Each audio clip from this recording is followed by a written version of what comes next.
Good afternoon, a very warm welcome and happy new year to you all. I see there's still a few just entering, but in the interest of time, we'll kick off. Real shame that we can't meet you all in person, but I'm really delighted to have so many of you joined virtually for this joint Anthesis and Sustainable Food Trust virtual session on how a global farm metric can drive resilient and profitable agriculture. So next slide, please, Verity. A few digital housekeeping notes before we get started. You'll notice that you're all on mute. Please do keep yourselves on mute whilst we host this session. You are, however, very much invited to share any questions you may have at any time through the chat function on your control panel. Please use the chat function rather than the raise hand function. What we'll do is collate the questions over the period of the presentation and use those to inform our panel session later on. And then finally, as you'll notice, the session is recorded and the recording will be shared with you all at a later date. Next slide, please. So a little bit of background to our hosts. So I'm Simon, I lead agriculture at Anthesis, and I'll come on to our organisation in a moment. My background is purely agri-food. I've worked a number of years in retail, supply chain, and more recently agri-tech. Also delighted to be joined with Adele and Craig. So Adele, wondered whether you could just do a brief introduction, and Craig. Sure. Good afternoon, everyone. I'm Adele Jones, Deputy Chief Executive of the Sustainable Food Trust. Yeah, and just briefly, so I'm Chief Technology Metrics Officer at Anthesis, and I've worked on all of our sort of agri-tools that we've been developing, and also a lot of the metrics associated with those, all the way from sort of food loss and waste to sort of carbon and water and biodiversity. Thank you both. Next slide.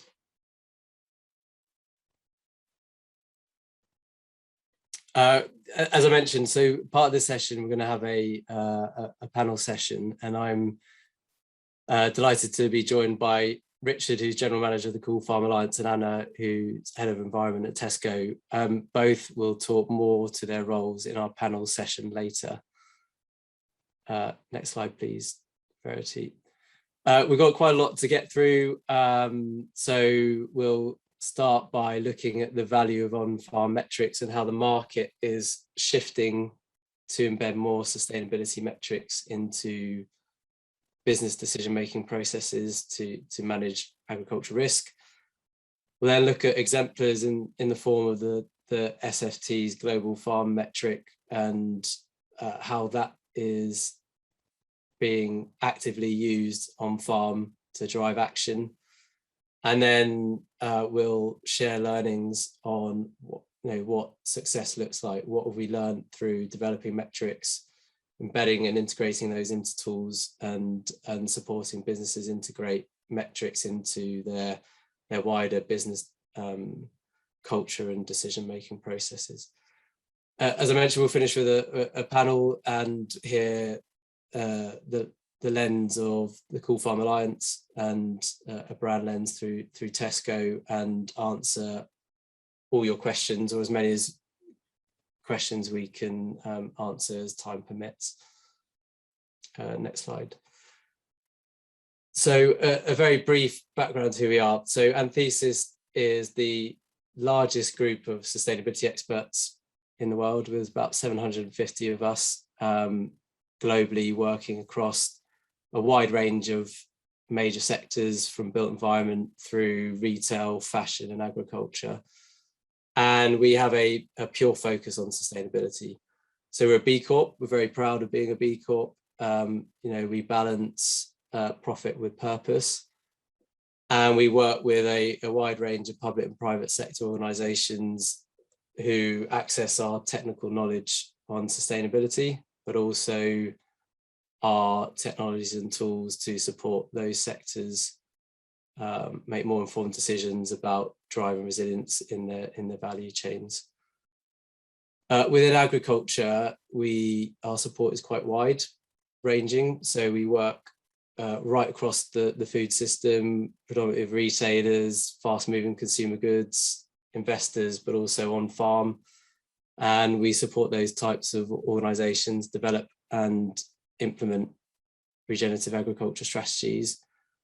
But then, as I mentioned, we plug in a wide range of technical knowledge on things like net zero and waste and biodiversity, and develop decision support tools that evidence performance and progress against those risks. As Craig mentioned, we developed a whole host of agri-food related tools and metrics, and Craig will come on to that a little bit later. We're also a stakeholder on a number of the SFT's Global Farm Metric working groups, and we've been working on those groups to plug in our knowledge, both domain and through technology and tools to support the direction of the farm metric.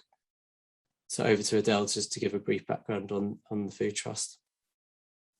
Thanks, Simon. Yes, for those who don't know the Sustainable Food Trust, a very quick intro. We are a small UK-based charity, but we also have an international focus, and we work to accelerate the transition to more sustainable food and farming systems across the globe.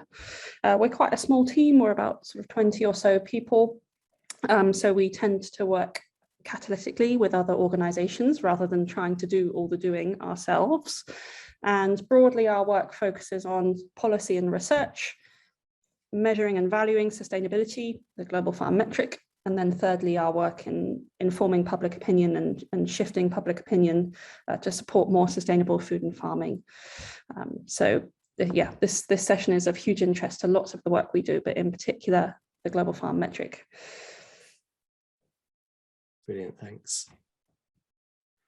So I just thought I'd start just framing this through the market lens, and recognizing fully that the discussion on sustainability metrics is not new. You know, we already measure and communicate the impact of food production through the likes of certification, nutrition, eco labels, back-of-pack labeling.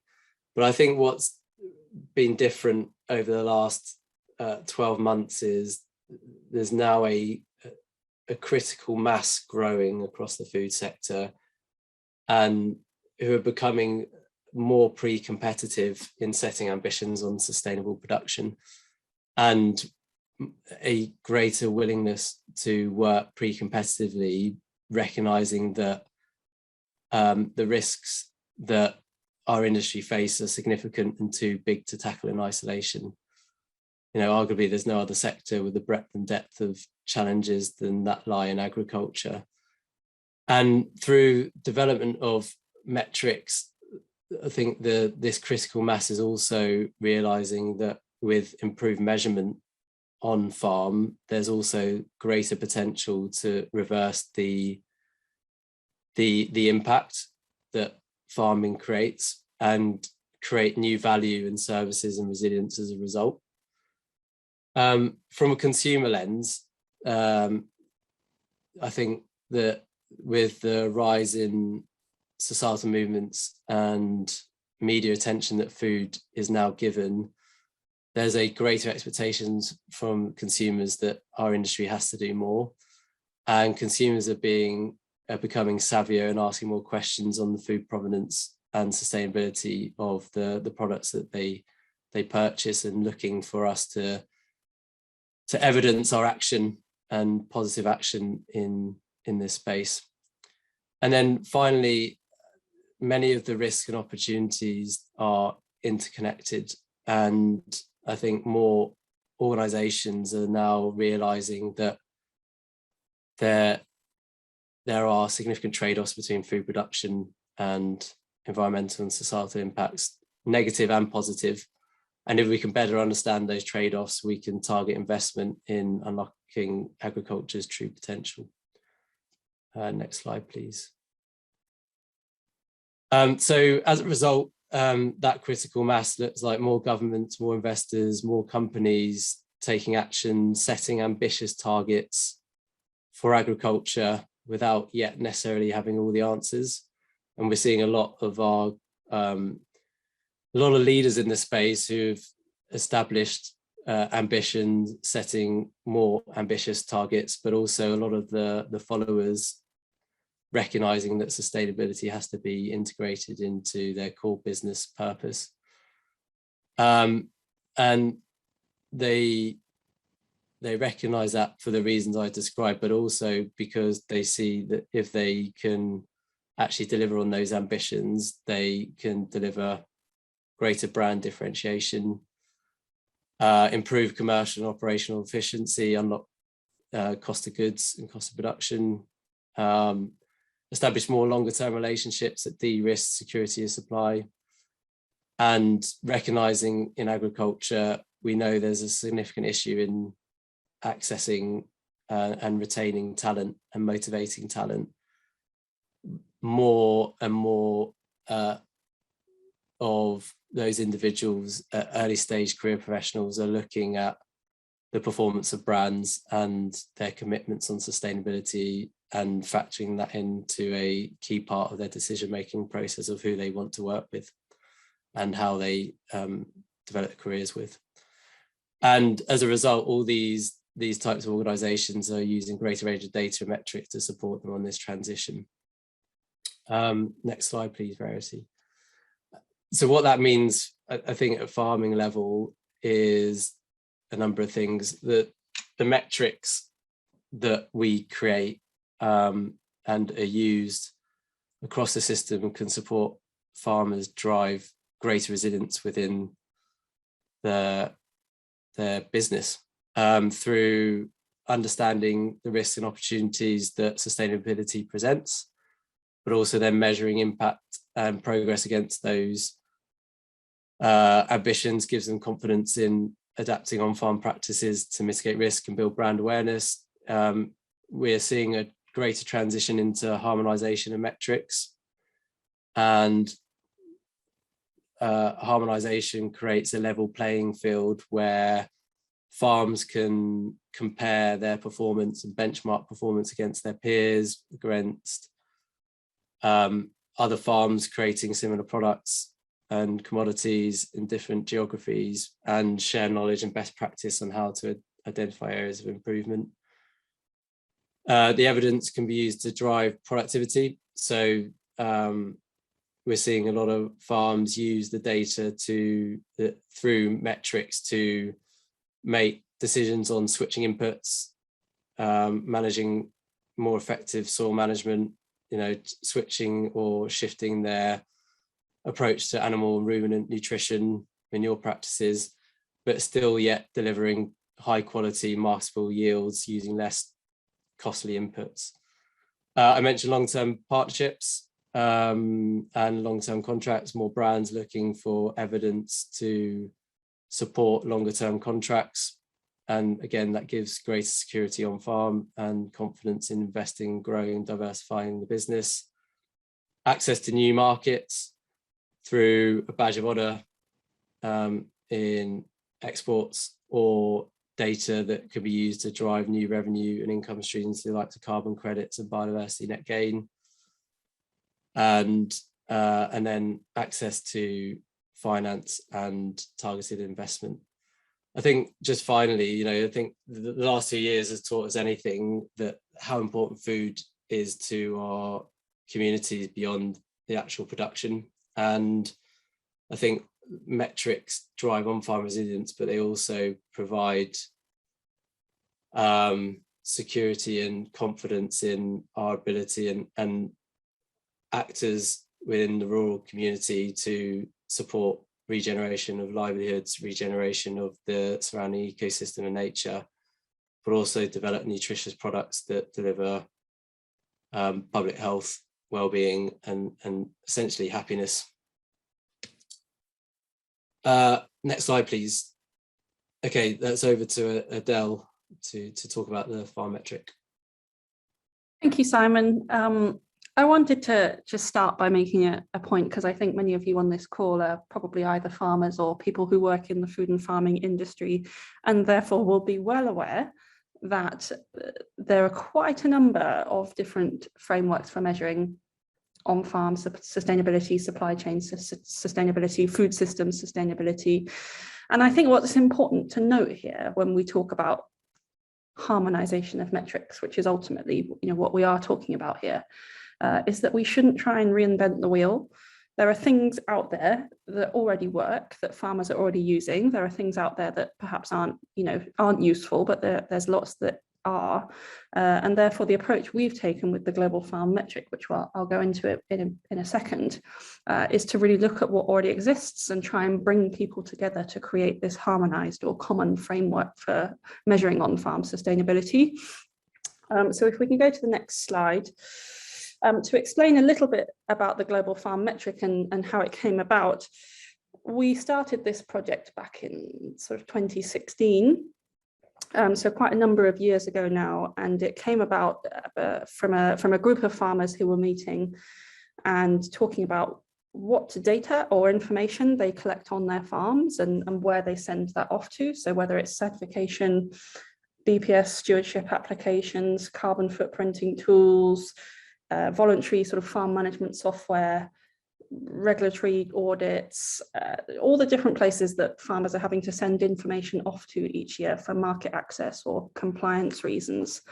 And we sat down and looked at all those things and asked the group, which comprised of farmers of multiple different sizes and enterprises, are any of those things actually really helping you make more informed management decisions on farm about your sustainability?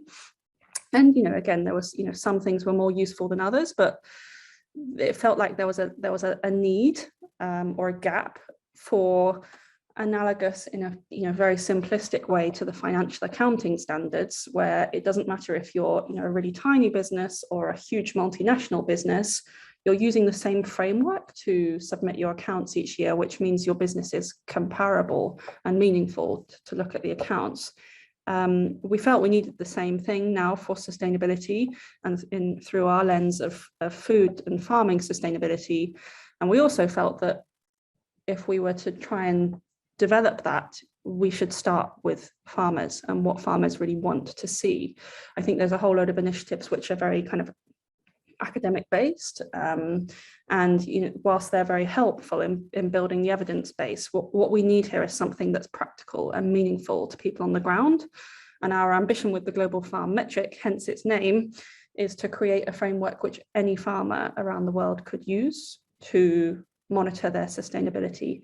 And by sustainability, we mean economic, environmental, and social sustainability. So basically, this is what it looks like. I realize this is a bit of a small diagram. If you go to www.globalfarmmetric.org, you can see the much bigger version of this. But this has been developed by farmers over the last 6 years, and it's been kind of taken from the best bits of things that already exists. And so it's made up of 11 categories of assessment with 3 key indicators under each category. And then, of course, there's measures which feed up into those indicators. And we believe strongly that if we work together to develop this framework and start to understand how it could be rolled out internationally, it could obviously help farmers make kind of continuous improvements year on year, because this isn't a standard. It's not you have to reach this point to gain access to a market or to gain access to funding. This is a framework which monitors continuous improvement, so you can enter at any point onto it. It doesn't judge farming practice. So it can help farmers make continuous improvements. It could help food companies and retailers with transparency, potentially sourcing requirements, possibly labeling further down the line, because ultimately we want something where if we are going to move towards this sustainability labeling, it would be most ideal if it didn't matter if you went into Tesco or Co-op or Sainsbury's, sorry Anna, but if you could see the same set of indicators across the different retailers, I think that would make everyone's lives much easier. But it could also help government in monitoring the new support scheme for ELM and the equivalents in the devolved nations. So we're working closely on an ELM test and trial, and also working with the Scottish Government and Welsh Government to understand how we can help with the monitoring of the new schemes. It could also be used by banks and investors to inform future investment decision making, but also loans, insurance, natural capital, carbon offsets potentially. These are these new markets which are starting to emerge, which really need this common framework of measurement to keep them kind of authentic and accountable. So there's a whole host of different uses for this framework, and that's why we felt that we had to work together with the industry to develop it. We're just a tiny organization, as I mentioned at the beginning. This has to come from what farmers want at the core, but it will only ever be successful if we work together to make it happen. So we have, next slide, please. We've developed a coalition, the Global Farm Metric Coalition. The next slide has some logos on, which I'll come to in a minute. But just to explain a little bit about how we're developing this now. So as I said, we've been working with farmers to understand what they want to be measuring and reporting on. But we've also run a consultation with the Global Farm Metric Coalition, which was really, really positive back last summer. It found a sort of 98% confidence in the 11 categories and an 86% confidence in the indicators. So we feel like we're, very much on the right track with that high level framework. We're now in much more detailed discussions about the individual metrics and measures, which inevitably are slightly more kind of detailed, difficult conversations. There's slightly less consensus around those outcome-based measures. But that's really what we're going to be focusing on this year. And we are running trials with a number of organizations who are part of the coalition. I think by the spring this year, we will have about 500 farms testing the Global Farm Metric in the UK. We also have trials starting in the US, Australia, and Malawi in Africa. So starting to kind of spread out and understand how farmers in different parts of the world can use the same framework, albeit recognizing what good looks like is slightly different in different parts of the world. And we're also undertaking a very thorough literature review to understand what other frameworks and metrics exist, which we are calling a Delphi process, or what's known as a Delphi process. So that will also be taking place over the next year. And then as an updated version of the Global Farm Metric will be released in increments, but hopefully fully by 2023.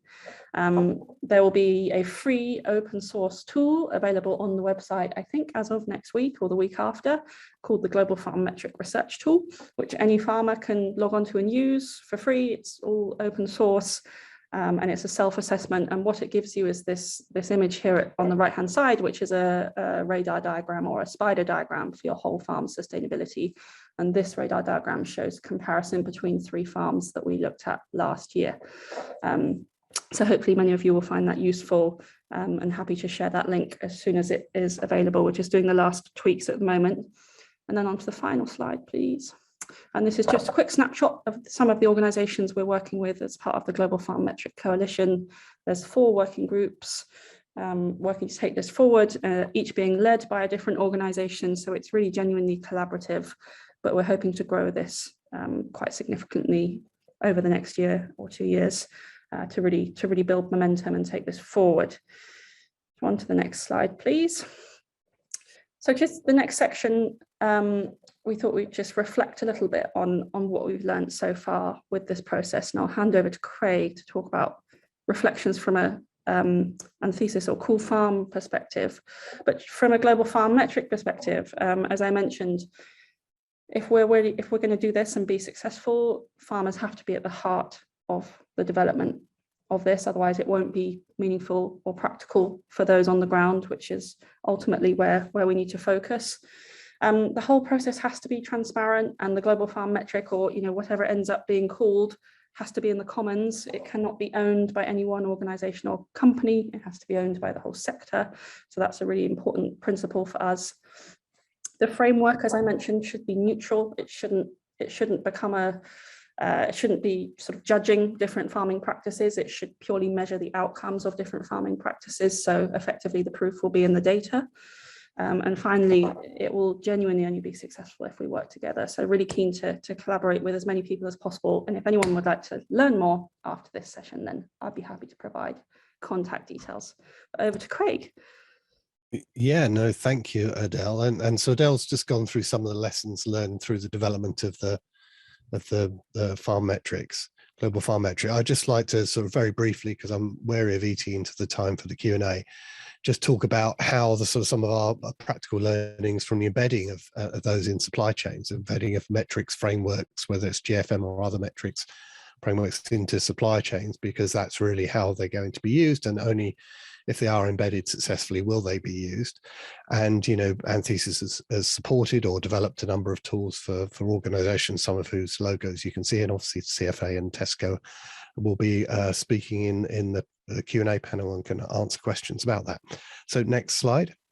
And I think I'll just stick with this slide just to give more time on the Q&A, but this is just really the lessons around that sort of embedding metrics frameworks within supply chains. The first thing is you need very clear use cases. So you need to understand who's it meant to benefit, who's going to be using, who the stakeholders are, whether it's regulators, whether it's producers, whether it's sort of retailers, or inevitably a combination of that, including many others like auditors, investors.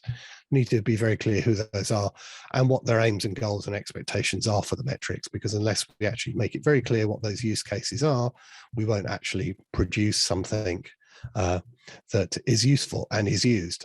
And I think Adele made the analogy with financial accounts, very, very good analogy, because, financial accounts are basically the same numbers, but presented in many different ways to answer different questions for different audiences. And that's really what we need to be wary of and aware of when we're actually trying to make metrics frameworks work within supply chains. Next slide. And any application needs to be of mutual benefit. Everyone who's a stakeholder who expects to be engaged needs to get benefit from it. Otherwise, you simply won't get the level of engagement that you need. So producers need to see benefits. They're primary providers of data in most of these systems. What do they want? And Adele described brilliantly how farmers and producers have been engaged in the development of the metrics, but actually when the system's rolled out as well, they need to get benefit from it. So that could be through benchmarking, through identifying cost benefits, through sort of looking at best management practices. So you need to have useful insights for all the parties who are engaged or expected to use any metrics frameworks. Next one, need to sort of make it seamless integration into working environments, into workflows, to make sure there's no additional burden or minimal additional burden of using any metrics frameworks. Again, it should be delivering value, delivering benefit, and part of that is the sort of technical and methodological infrastructure behind it. So we need, as been talked of in previous sessions, methodological consistency and transparency, the ability to import or export data, or live sharing of data between tools, and all of that facilitates collaboration and collaborates. As Simon said at the very beginning, things won't happen unless many players within the supply chain are involved and can collaborate and be engaged. And finally, governance. None of these things will happen without good governance, and Richard's here from CFA, and I know working in multi-stakeholder environments is very challenging. But CFA is a great example of how they're built from small beginnings to a sort of an organization now, which is I think a good example of governance at a global level, where actually people need to be there for consistency, build partnerships, engage stakeholders, provide expert input on science, sustainability, behavior change, all within an agile environment that is responsive and reactive to the users and those stakeholders who need to be continued to be engaged, and a clear roadmap. And last but not least, a secure funding model to make sure these things can persist into the future. So that's all I wanted to say, Simon, just to keep things moving. Brilliant, thanks. That was a real whistle-stop tour on the world of metrics, and we covered a lot of ground. We've got about 10 or so minutes for our panel session, and I've seen a few questions come into the chat. Please continue to ask more questions as we kick off the panel session. As I mentioned earlier, delighted to be joined by Richard from the Cool Farm Alliance and Anna from Tesco. I'm going to open it up first to Anna and then Richard, but it'd be great, Anna, if you could just introduce yourself, your role, and your interest in this space, and then on to Richard. Yeah, thanks, Simon. And hi, everyone. Happy New Year. So I head up the environment team at Tesco. Tesco is the UK's largest retailer for those joining from international parts. And my remit includes kind of all environmental sustainability topics, particularly at the centre, our net zero commitment. So where does this all fit in? Sustainable agriculture is a critical part of our strategy as a retailer and as a business, in part because we recognise the role that agriculture plays in terms of the environmental impact it can have, as well as the contribution to greenhouse gas emissions. So 10% globally of greenhouse gas emissions come from agriculture. So we know about the kind of the input side of things, and the approach that we take is very much about working with our direct suppliers and through our supply chains, as well as with farmers in our supply chains, to be able to support a move to more sustainable agricultural farming practices. But also we really recognise that any transition to a net zero world and future is going to require a huge amount of effort, investment, innovation. And so we're very much eyes open on that front. I think the other angle, though, for us as a retailer is obviously our customer base and what we're seeing and we're hearing from people. And never before have we seen such interest from our Tesco customers that are demanding more information about the products that they're buying to be able to inform their purchasing decisions. Sustainability has never been more important to customers. Now, they're still on the journey, as we are all on as well, but I think that sends a really strong signal to us as a business that we need to respond, and we need to be able to give them credible, consistent, robust information that can enable that comparative analysis that they want to do when they pick up a couple of products and decide what they want to choose. And then the last piece, I think, which is really important, is being touched on, but is really about the role of regulation. Ultimately, we need to see a level playing field. Kind of this, we're in a very competitive market, and we know that all of us, wherever you sit in the agri-business food supply chain, there's a lot of competition in the system.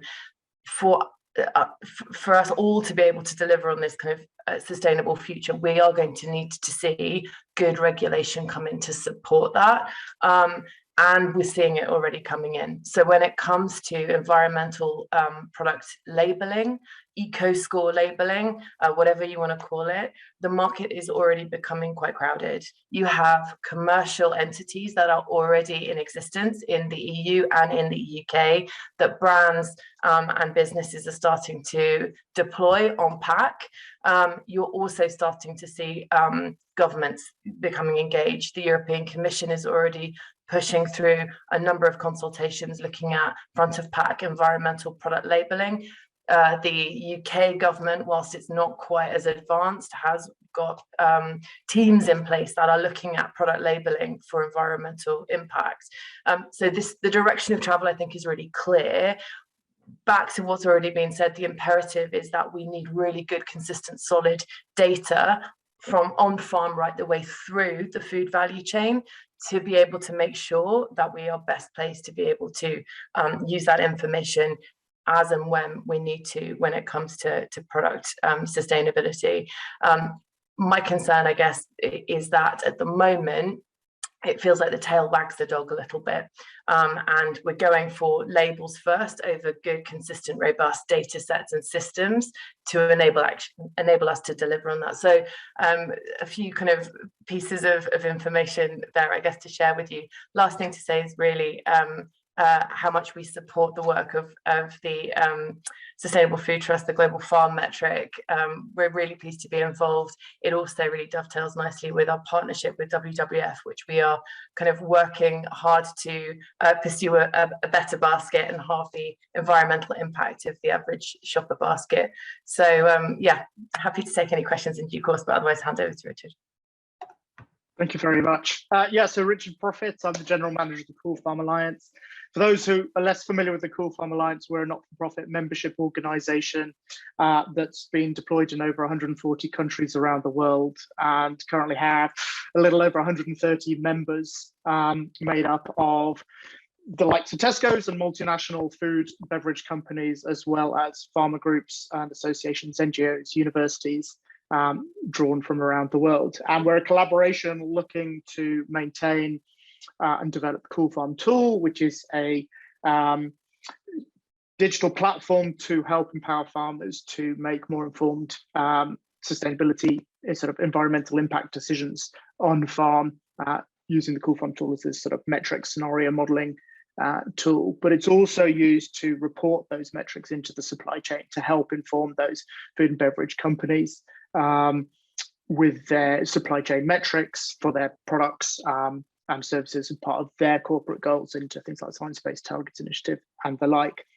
But what's really key is for us is that the tool is kept as simple as possible and as farmers friendly as possible, so that we can help farmers be self-empowered. You know, we're seeing this this market growing, becoming a bit of a wild west, particularly with the scramble for the carbon markets, as people think soil carbon is the latest panacea, and there's a lot of financial industry starting to pay attention.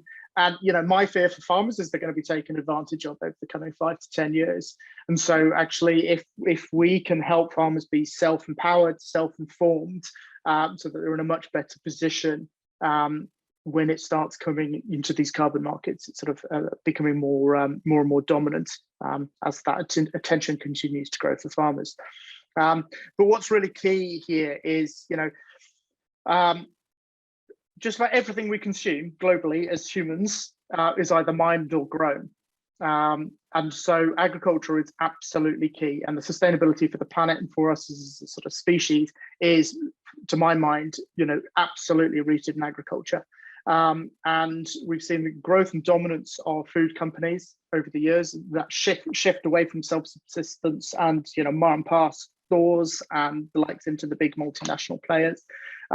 We need to absolutely maintain equality and power dynamics within there. And so having access to tools to inform that are independent, peer-reviewed, based in science is absolutely key, and not be reliant on tools necessarily provided by the companies that you're selling into or providing you with raw materials, because arguably opaque transparency perhaps on some of those details and metrics. So transparency is absolutely key, and maintaining independence is absolutely key as well.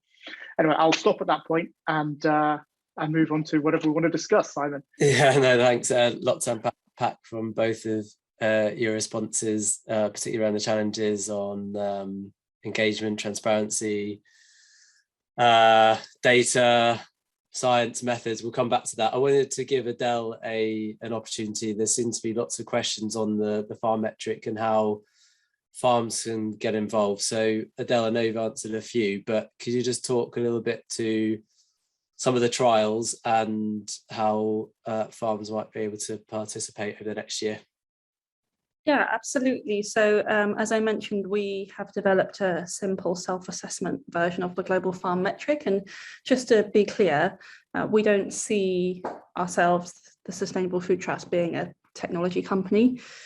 We want to, in a way, leave that up to those organizations and companies who are much better placed to actually develop the tools.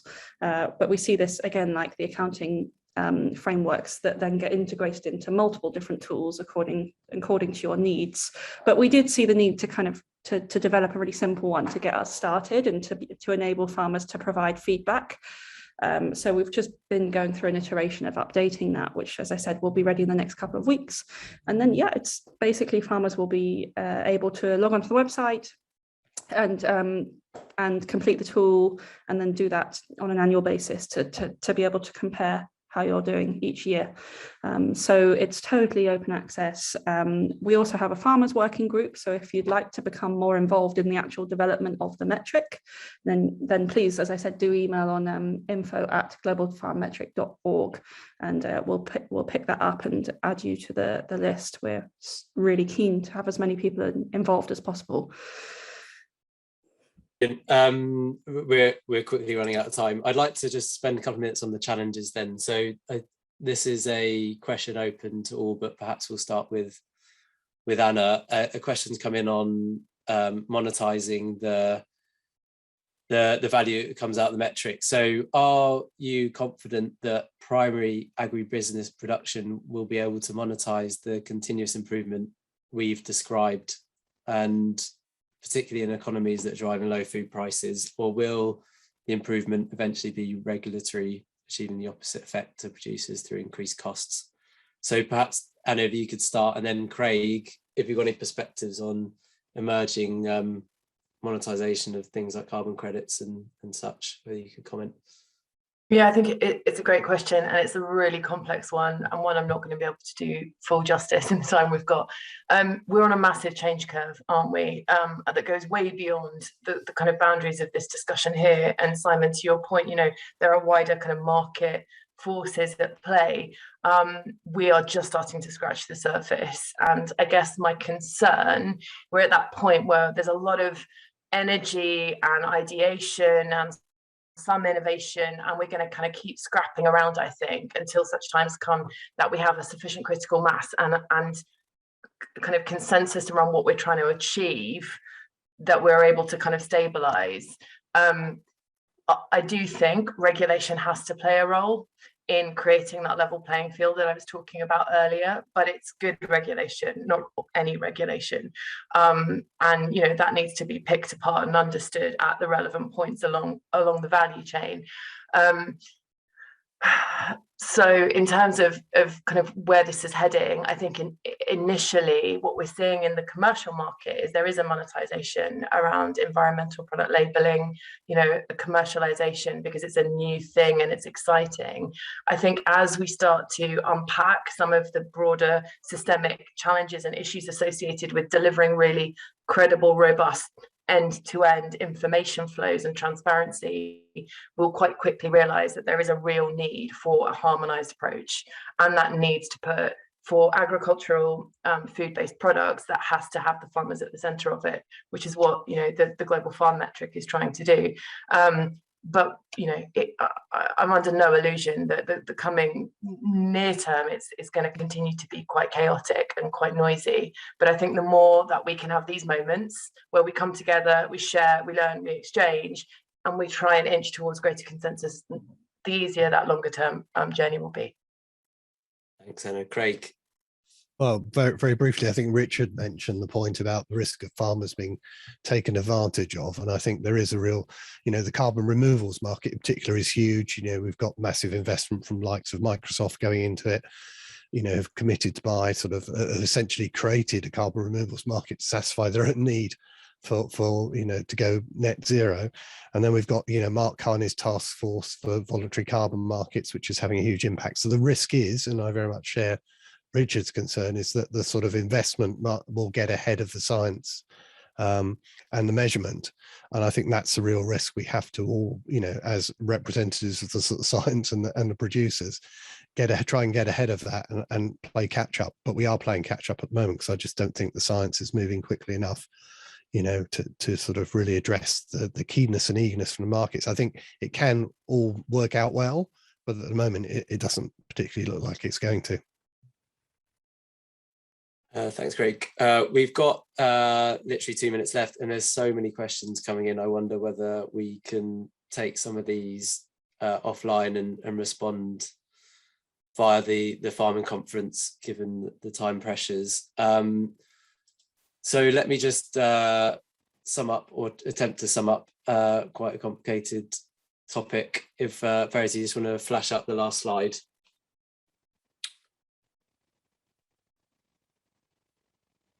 And I'll start. So we talked about a critical mass emerging, and recognizing the importance of measuring the environmental and social impact of our food production, and more invested stakeholders in the food sector are recognizing the importance of doing so for a variety of reasons. We talked about the fact that there's many risks and opportunities, and they're very much interconnected. Adele talked about a holistic approach that required to understanding and tracking progress. And we also collectively talked about clear rationale. We need to think about why we're doing this, who benefits. So the Global Farm Metric is a great example of, and the Cool Farm tool actually are great examples of being farmer focused and keeping farmer at the forefront of evolution of science, methods and governance, and in essence make the metrics themselves and KPIs themselves. But we recognize that we don't want to duplicate efforts, and there's a wide range of existing frameworks and initiatives and data collection mechanisms and infrastructure that exist. We need to recognize that it's not a one size fits all approach, and we need greater multi-stakeholder collaboration across the food sector to drive action at scale. That action must be transparent, the metrics must be neutral, and we need more good regulation to evolve. And that all comes with robust multi-stakeholder governance and food representation across the board, from science, brand, technology and farm. But if we do get this right, and I think we all on the panel are optimistic in getting this right, we have the potential to completely transform the sector for the good and unlock agriculture's true potential. So with that note, we are now over time. I want to thank all the panelists, all the speakers and everyone in attendance. We've got our contact details for Adele, Craig and myself. And if you have any further questions, please don't hesitate to contact us. We are running a follow-up webinar in the first week of February, where we'll have a little bit more time to dig into this further. But in the meantime, thank you very much. Enjoy the rest of the conference, and look forward to meeting you all further soon.